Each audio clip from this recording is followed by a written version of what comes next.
ba ako nag-hire ng mga contractors, employees na mag-join sa aking company. So sa video na to, explain ko sa inyo yung buong process, yung buong hiring process namin from start to finish. So, sinasabi ko lagi sa mga team members ko na yung company is merong 3 core values.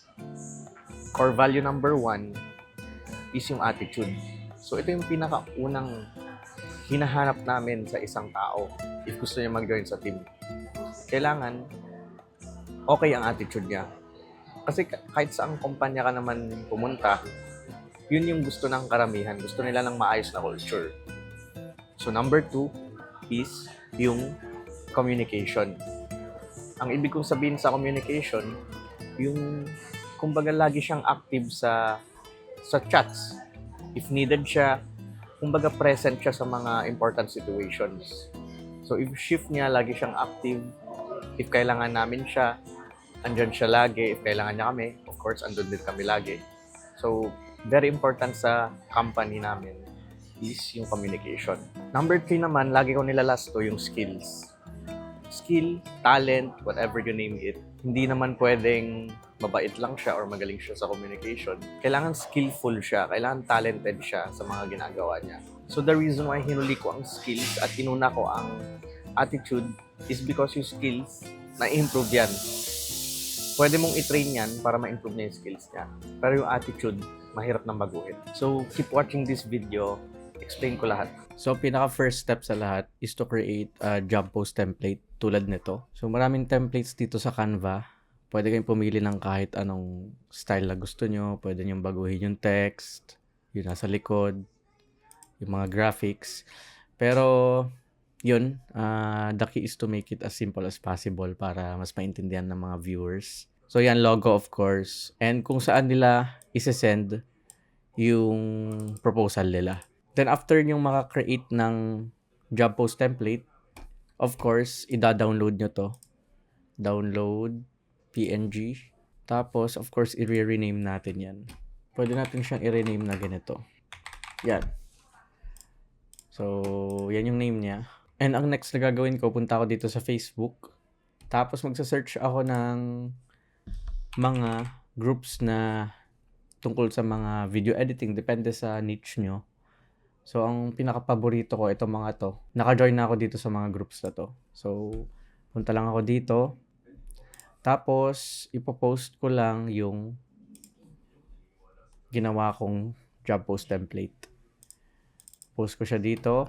And then, magsusulat ako ng, of course, sasabihin ko dito kung ano yung kailangan ko. So, we can say, looking for someone who is proficient in AI software like Higgsfield, 11 Labs, Heygen, and other AI software. Of course, need din namin ng proficient sa mga editing software. Please send over only your CV and portfolio. Make your proposal as simple as possible para di kami mahirapan na i-review yung application nyo.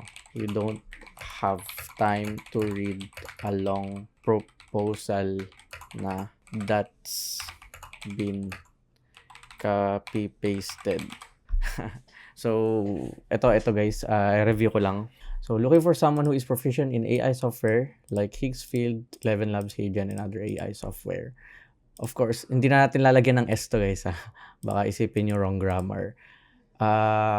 Singular or plural, wala siyang S talaga. So, starting salary, range 1,000 to 40,000 per month based on skills, experience, and complexity of the projects. So, ilagay ko na to dito para makita na agad nila. Lagyan natin ng close and open, parenthesis para mas kita. Ayan guys.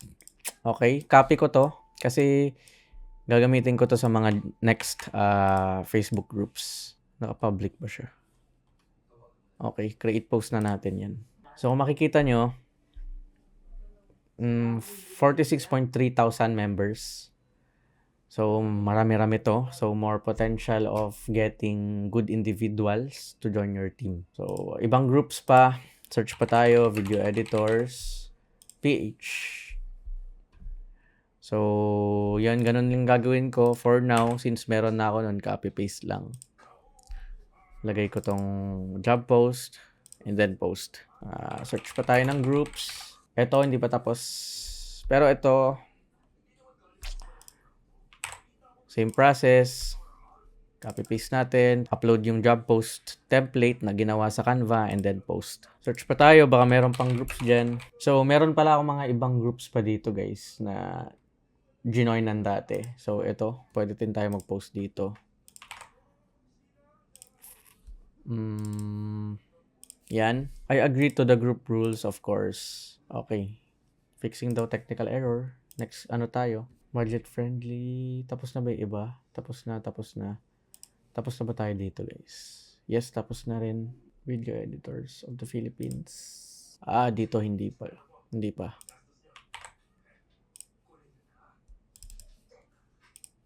Okay, posted na.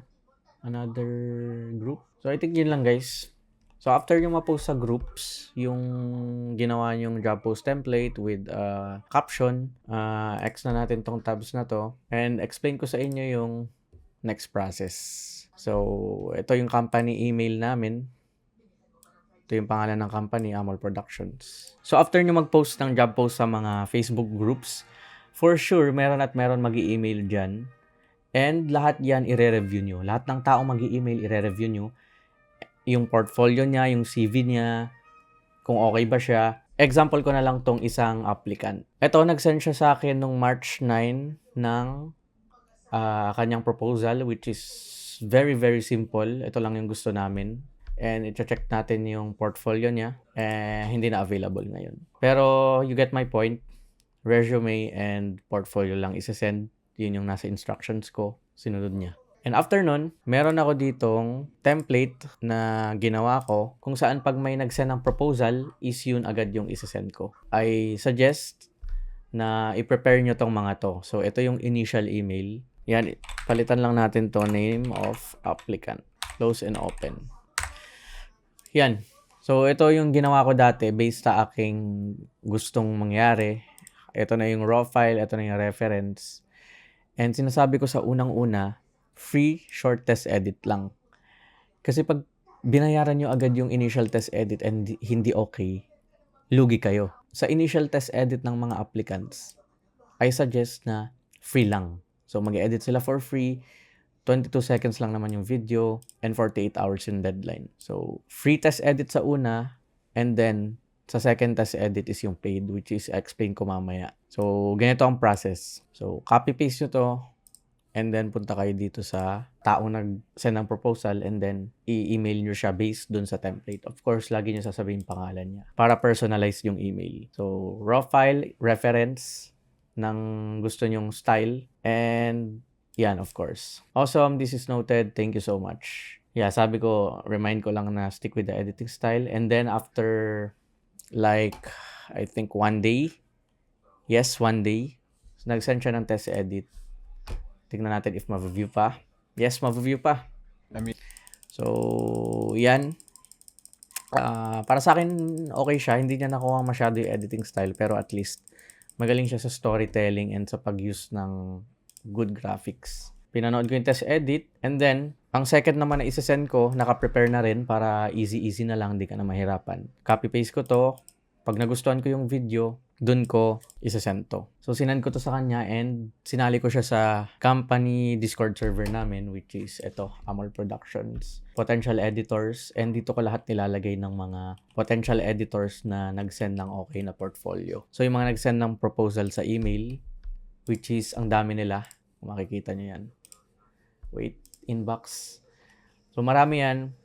Yung mga naka-star, yan yung mga okay. Yung mga naka-star, and yung mga nagustuhan namin na test edit, ilalagay namin siya dito sa potential editors. And dito ko na talaga sila titignan ko sino ba yung best editors. So, dyan ko na sila i-observe. Balik tayo dun kay Lawrence. So, ang gagawin ko naman dito sa Discord server namin, may channel dito na sila lang yung naka-join. Ang gagawin ko, i-interview ko sila isa-isa. And then, after silang ma-interview, is magpapa-paid test edit naman ako. Dito napapasok yung paid test edit. The reason why paid yung pangalawa is because nakuha ko na yung mga best. Ito yung mga nakastar sa email. That means, hindi na ako malulugi sa ibabayad ko sa kanila kasi nga, quality na sila. So, isisend ko sa kanila instructions. It's either client works, either videos ko, papa-edit ko sa kanila, titignan ko yung quality, titignan ko yung speed, titignan ko yung kung okay ba silang ka-work, okay ba sila, nagre-reply ba silang mabilis, active ba sila sa server, pag kailangan namin sila, nag-answer ba sila.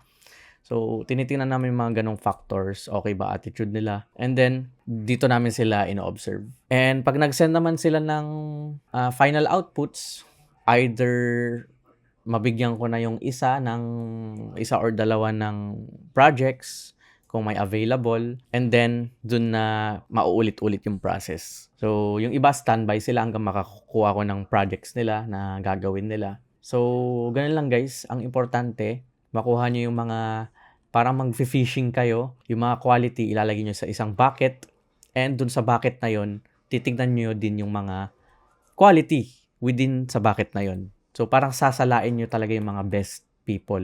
So, ganun kami kumuha ng mga employees, contractors, para mag-join sa aming team. Tapos, of course, yung mga okay ang test edits dito, yung mga nagustuhan namin based sa attitude, communication, and skills, sila yung final interview and sila yung potentially na makakapasok sa team. Basta may projects na, basta may work na silang gagawin.